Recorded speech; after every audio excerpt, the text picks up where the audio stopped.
বর্তমান দেশের পরিস্থিতিতে আমরা কোন দলকে সমর্থন দেব? মানে সারা রাত ইউসুফ জুলেখার ওয়াজ শুনে সকালে বলছে যে জুলেখা নারী না পুরুষ। এতক্ষণ কি শুনলেন আপনারা? হ্যাঁ, প্রশ্ন আগে লিখে রাখছে, তাই না? তো উত্তর তো পেয়ে গেছেন, তাই না? এবারে তালি মার্কায় উত্তর পাননি আপনারা। বাংলাদেশ জামাত ইসলামী ও ছাত্র শিবির মানুষকে ইসলামের দিকে ডাকে, তাহলে জামাতকে সমর্থন করা যাবে কি? ইসলামের দিকে ডাকে, তাই না? হ্যাঁ, ক্ষমতার দিকে ডাকে, তাই না? জামাত ইসলামের এক নেতা বক্তব্যের মধ্যে বলছে যে নারীরা যেভাবে চলছে ওইভাবেই চলবে, সবারকে কে বুরকা পরতে বাধ্য করবেন? যে পরবে না পরবে না, যে পরবে পরবে। বুঝলেন? আমি আপনাদের অনুরোধ করি, দয়া করে ইসলামের স্বাতন্ত্র্যটাকে আপনারা নষ্ট করেন না। আপনারা রাজনীতি করেন, অর্থনীতি করেন, পরিবার নীতি করেন, যত ইচ্ছা তত করেন, এখানে বাধা নাই, কিন্তু ইসলামের স্বাতন্ত্র্যকে আপনারা নষ্ট করবেন না, দয়া করে করবেন না। আপনারা জামাত ইসলামের ভাইয়েরা কি করলেন? মন্দিরে গিয়ে যে পরিমাণ ওয়াজ নসিহত করছে, এবার হিন্দু কমিটি করছে, তাই না? হিন্দু পরিষদ, জামাত ইসলামের হিন্দু কমিটি তাই লিখছে। এটা সংস্কার আনতে হবে। বাংলাদেশের মানুষ খাবে না। আপনি যদি আওয়ামী লীগ বিএনপির মতো করে মাঠে নামেন, খাওয়ান, আপত্তি নাই। তো ইসলামের নামে খাওয়ানোর চেষ্টা করেন না, ইসলামের নামে খাওয়াবেন না। এটা আপনাদের প্রতি অনুরোধ, এটা করবেন না। কারণ প্রচলিত রাজনীতির সাথে ইসলামের কোনো সম্পর্ক নাই। এখান থেকে বেরিয়ে আসতে হবে, এখান থেকে বেরিয়ে আসেন। আমি মনে করি মর্যাদাটা আগেই ভালো ছিল, তখন একাকী ছিলেন, রাজনীতি করেছেন, আসনমনা বেশি পেত জামাত ইসলাম, তাই না? তখন তো ছোট ছিলাম আমরা। কিন্তু যখনই তাদের নীতি বদল হওয়া শুরু হয়েছে, তখনই অধঃপতনটাও কি শুরু হয়েছে। আর কি বলবো এখানে? প্রথমে দরকার আকীদার সংস্কার। কিসের? মুহাম্মদ সাল্লাল্লাহু আলাইহি ওয়াসাল্লাম 13টা বছর শুধু আকীদা তাওহীদ মানহাজের দাওয়াত দিয়েছে, 13 বছর। তারপরে সালাত নাজিল হয়েছে, তারপরে সিয়াম, তারপরে কি হজ, তারপরে জাকাত, এইভাবে পরে নাজিল হয়েছে। কিন্তু আমরা আকীদার দাওয়াত মোটেই দেই না। ওই যে বললাম, ঈমান থেকে হিজরত করা যায় না, মুশকিল। দেশ থেকে হিজরত করা যায়, রাজনীতি থেকে অবসর নেওয়া যায়, চাকরি থেকে অবসর নেওয়া যায়, কিন্তু মেরে ফেলে দিলেও, ফাঁসির কাস্টে ঝোলালেও তাকে ঈমান থেকে আলাদা করা যায় না। অতএব ঈমানটাই আগে, এটা খেয়াল রাখবেন। প্রশ্ন করতেই থাকবেন আপনারা, বুঝতে পারছেন? একটা একটা করে বাদ দেওয়ার দরকার প্রশ্নগুলো, তাই না? ধরেন, এগুলো ধরেন।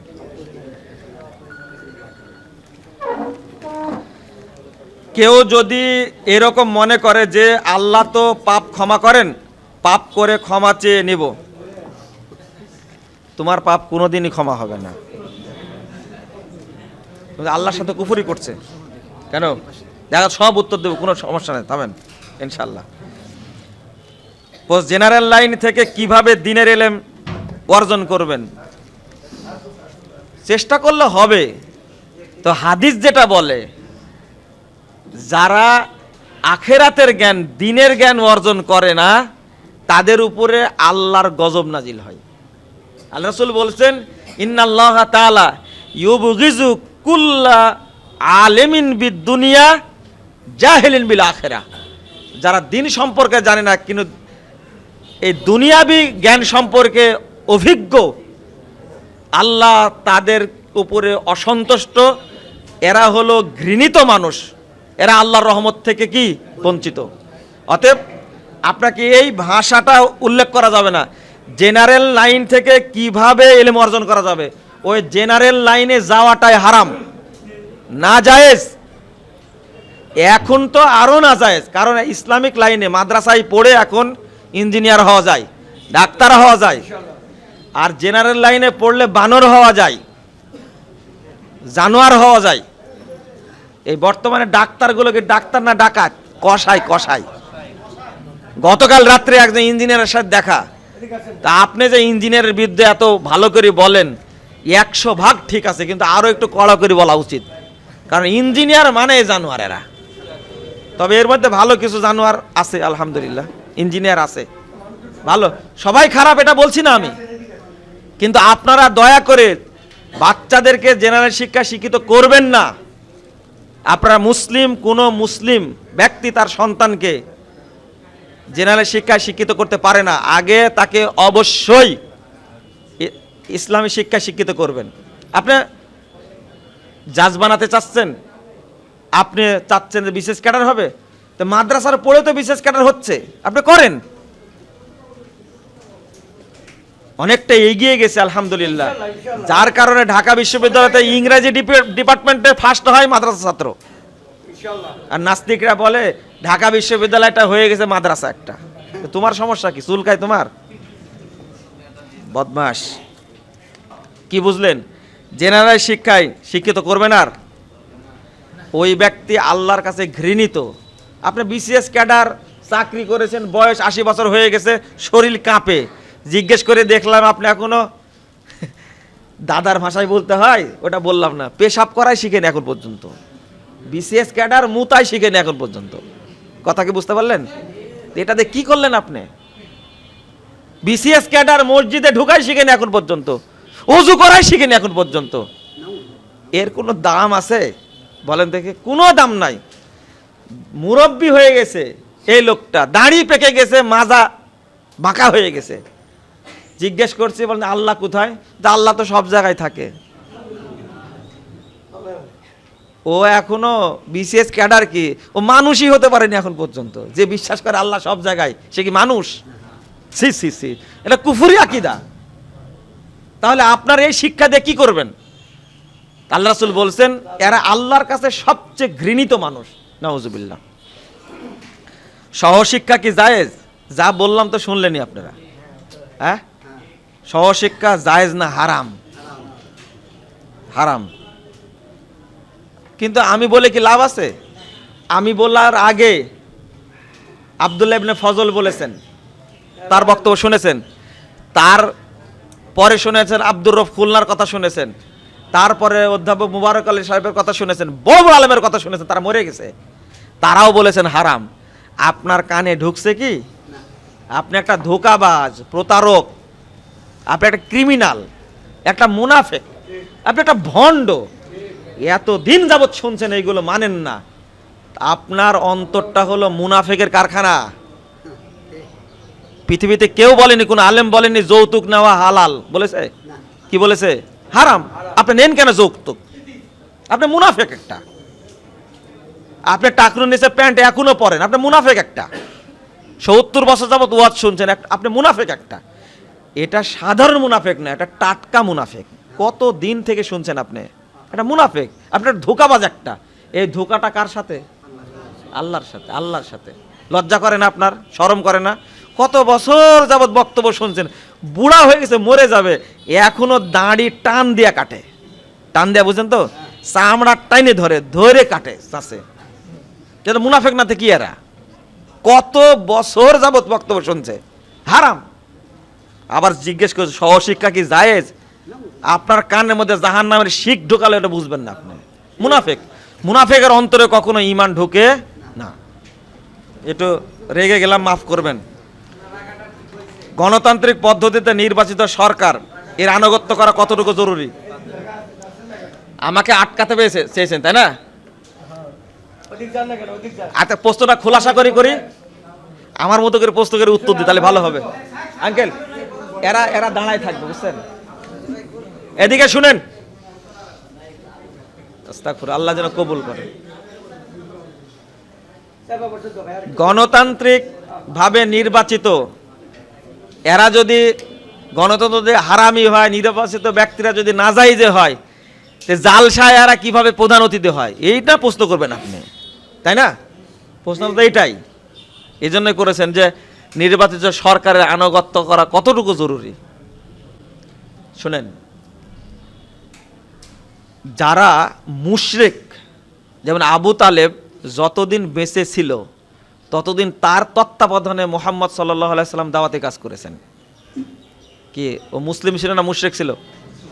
এটা জায়েজ না না জায়েজ? হ্যাঁ, এটা বুঝেন না কেন আপনি?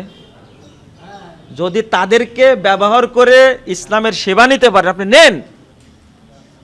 ইসলামের 12টা বাজায় না, ইসলামের সেবা নেন তাদের কাছ থেকে। আপনি জানেন, বলতে পারেন আল্লাহ রাসূল হিজরত করেছেন কার সহযোগিতায়? কার? এ ছিল মুসলিম, ও ছিল খ্রিস্টান, বিশ্বস্ত মানুষ, তাকে দেয়া উট দুইটা আগে পাঠাই দিয়েছিলেন। এগুলো জানেন না আপনারা, তাই না?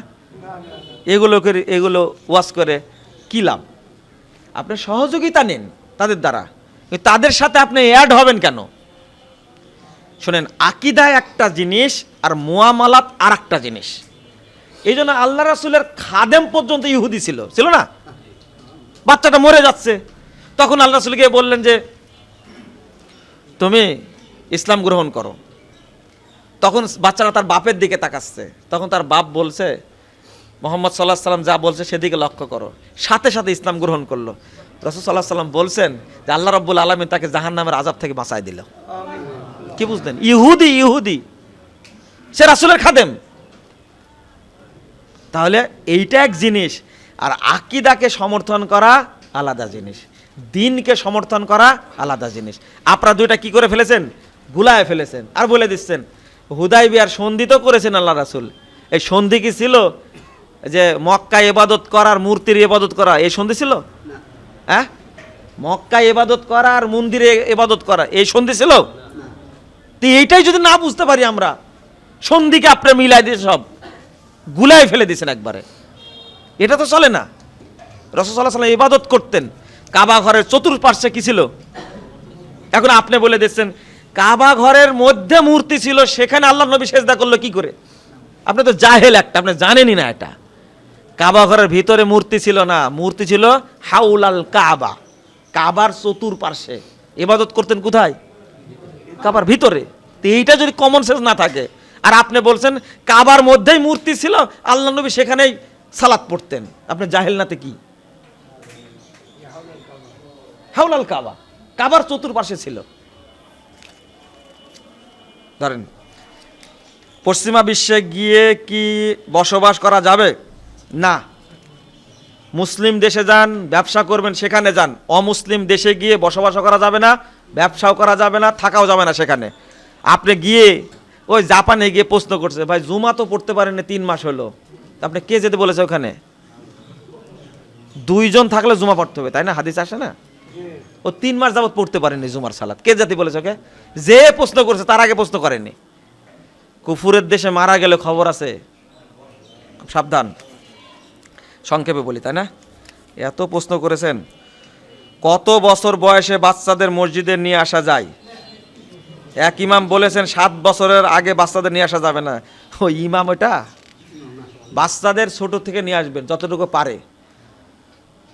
মসজিদে নববীতে বাচ্চাদেরকে নিয়ে যে খেলা করাতেন। আচ্ছা, হাসান হুসাইনের বয়স কতটুকু ছিল?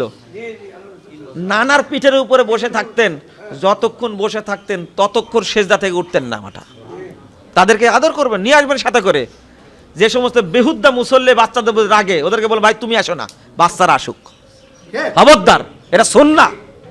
আর এটাই নিয়ম করেছে, বাচ্চাদেরকে প্রথম কাতারে দাঁড়া করতে হবে। কে বলেছে? শেষ কাতারে রাখতে হবে বাচ্চাদেরকে। এটা একটা জাল হাদিস, একটা মুনকার হাদিস, এটা উল্লেখ করে বলে। আর ডিস্টার্ব করে না, শেষ করে দেবো। আর কিছু করেন না ভাই, বসেন আপনি, বসেন, অনেক করেছেন আপনি। বাচ্চাদেরকে নিয়ে আসবেন তো। একটা মাসালা শুনে নেন, 7 বছরে সালাত শিক্ষা দেওয়া শুরু করবেন, 10 বছরে পিটা সালাত পড়াবেন। 10 বছর বয়স হলে বাচ্চাকে সিয়াম রাখাতে হবে, ফরজ সিয়াম রাখাতে হবে। 7 বছর 8 বছর থেকে বাচ্চাকে খেলনা দিয়ে সিয়াম রাখার প্রশিক্ষণ দিবেন। শুরু করেন 20 বছর বয়সে, তাই না? এই 10 বছরের সিয়াম ওকে করাই লাগবে জীবনে একবার, কোনো মাফ না এটা। আপনি কেন করান না? 10 বছর বয়স হলেই তার উপরে সিয়াম ফরজ হয়ে যায়। রমাজানের সিয়াম ফরজ, ওকে প্রশিক্ষণ দিবেন 8-9 বছরে। বুঝাতে পারলাম না মনে হয় নাকি? বর্তমান সময়ে দৃষ্টি হেফাজত করা খুবই কঠিন হয়ে পড়েছে। দৃষ্টি হেফাজতের কিছু কি লিখবেন?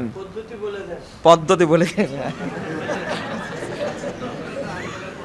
দেখছেন, বড় মানুষ তো, মুরব্বী মানুষ আগেই বুঝেন এগুলো। হ্যাঁ, দৃষ্টি হেফাজতের জন্য এটা ঈমান বৃদ্ধি খুব জরুরি। প্রতিদিন কোরআন তেলাওয়াত করেন, করেন না? কোরআন তেলাওয়াত জরুরি, প্রতিদিন কোরআন তেলাওয়াত করবেন। 2 নম্বর, আপনি বেশি বেশি আস্তাগফিরুল্লাহ পড়বেন। বেশি বেশি কি পড়বেন? আস্তাগফিরুল্লাহ। সোমবার বৃহস্পতিবার সিয়াম রাখবেন, পারলে রাত্রিতে অন্তত 2 রাকাত সালাত হলেও পড়বেন। কয় রাকাত? 2 রাকাত সালাত হলেও পড়বেন। সর্বনিম্ন তাহাজ্জুদ হলো কয় রাকাত? 2 রাকাত, যেটা রাসূল সাল্লাল্লাহু আলাইহি সাল্লাম পড়েছিলেন সব নবীদেরকে নিয়ে বাইতুল মাকদেসে, মনে আছে? সব নবীদের নিয়ে পড়লেন। এটা কিন্তু কিসের সালাত?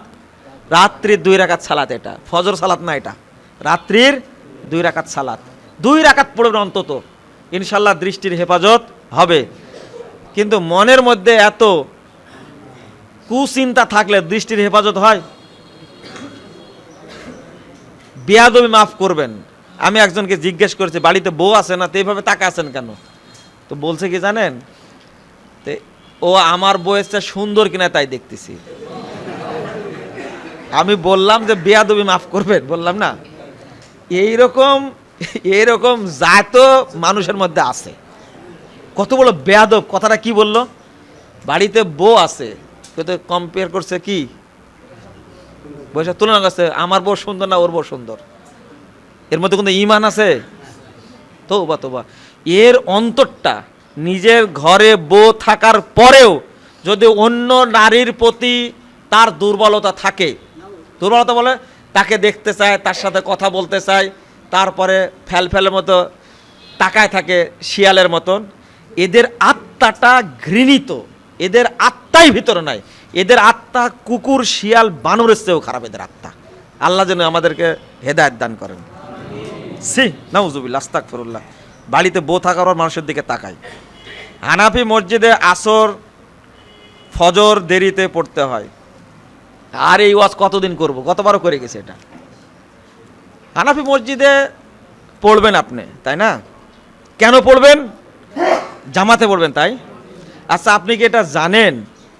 প্রথম কথা হলো, এদের যে আকীদা, এরা তো হানাফি না, এরা হলো সুফি। এরা কি? এরা বিশ্বাস করে আল্লাহ সর্বত্র বিরাজমান। এদের পিছনে কিয়ামত পর্যন্ত নামাজ পড়লে নামাজ হবে, নামাজ বাতিল হবে। নামাজ বাতিল। আপনি পড়েন কেন? আমি ঠিকই বলছি, আপনার ঠিক বলা লাগবে না, খালি শুনে রাখেন। হ্যাঁ, বাড়ি আছে না আপনার? রাস্তা আছে না? রাস্তায় পড়বেন আপনি? এই শুনেন, এই প্রশ্নগুলো করলে মেজাজটাই খারাপ হয়ে যায়।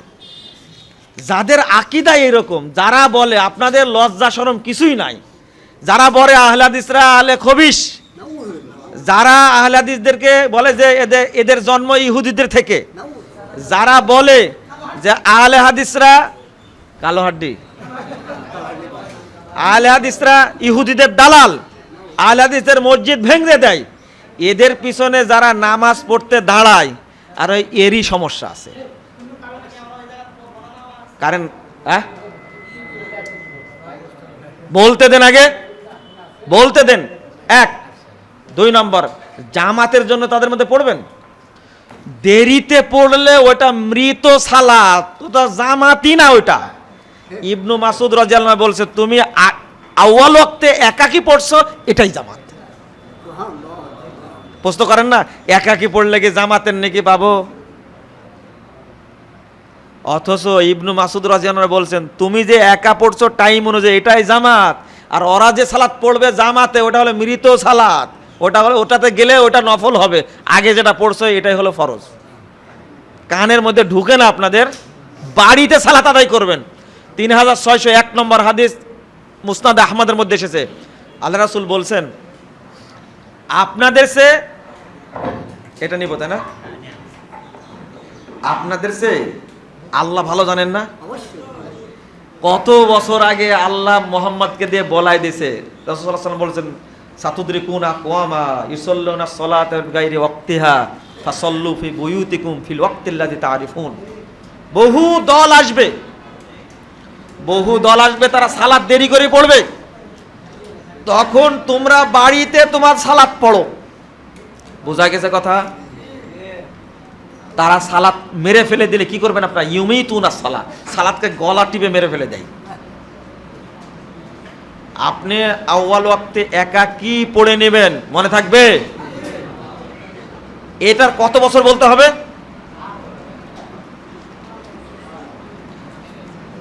মেয়েদের পড়িয়ে, মানে মেয়ে স্টুডেন্টদের প্রাইভেট পড়িয়ে টাকা নেওয়া যাবে কি? প্রশ্ন করেছেন, ওদেরকে পড়ানো যাবে কিনা সেটাই বলেন। পড়ানোই যাবে না এদেরকে। ওই জন্যই তো কোনো ভালো মেয়েও পাওয়া যায় না, ভালো ছেলেও পাওয়া যায় না, সব নষ্ট আর নষ্টা। সি, তাও লজ্জা হয় না, তাও লজ্জা হয় না। এই জন্য আগামী 10 বছরে বাংলাদেশের সন্তানগুলো 50% সব জারুর সন্তান পাবেন আপনারা। কারণ পেটে বাচ্চা যখন আসে তখন বিয়ে করে। তাহলে এটা কি বাচ্চা হলো? হ্যাঁ, এক মেয়ের বাপ নিজে আমাকে বলছে, আস্তাগফিরুল্লাহ, আস্তাগফিরুল্লাহ, আস্তাগফিরুল্লাহ। আহলে হাদিস মসজিদ ব্যতীত মসজিদগুলোতে কিভাবে সহিহ আকীদা ইসলামের বিষয়ে দাওয়াত দিতে পারি? মার খায়েন না, দাওয়াত দিয়েন, মার খায়েন না। আহলে হাদিস মসজিদে তাই দাওয়াত দেওয়া যায় না। আপনি দাওয়াত দিবেন, ইমামদেরকে পড়াবেন, বুঝাবেন। ওরা তো আপনারা আগে থেকেই বলে দিয়েছে যে এরা হলো কাদিয়ানি, এরা হলো ইহুদি, আপনার কথা শুনবেই না ওরা। সায়েদি সাহেব, আল্লাহ তার উপরে রহম করুন, এই মানুষটা আমার বইটা পড়েছিলেন 2013 সালে। তো 13 সালের 25 ডিসেম্বর আমাকে পত্র দিয়েছেন একটা 9 পৃষ্ঠা। আমি 14 সালে 7 নভেম্বর গ্রেফতার হলাম, আমিও থাকলাম ওনার সাথে 3 মাস 22 দিন। তো পত্রের শিরোনাম ছিল ভুল সংশোধনের সফলতা আছে, ব্যর্থতা নেই, লজ্জারও কিছু নেই। এই শিরোনামটা জামাত শিবিরের ভাইয়েরাই লোড নিতে পারেনি।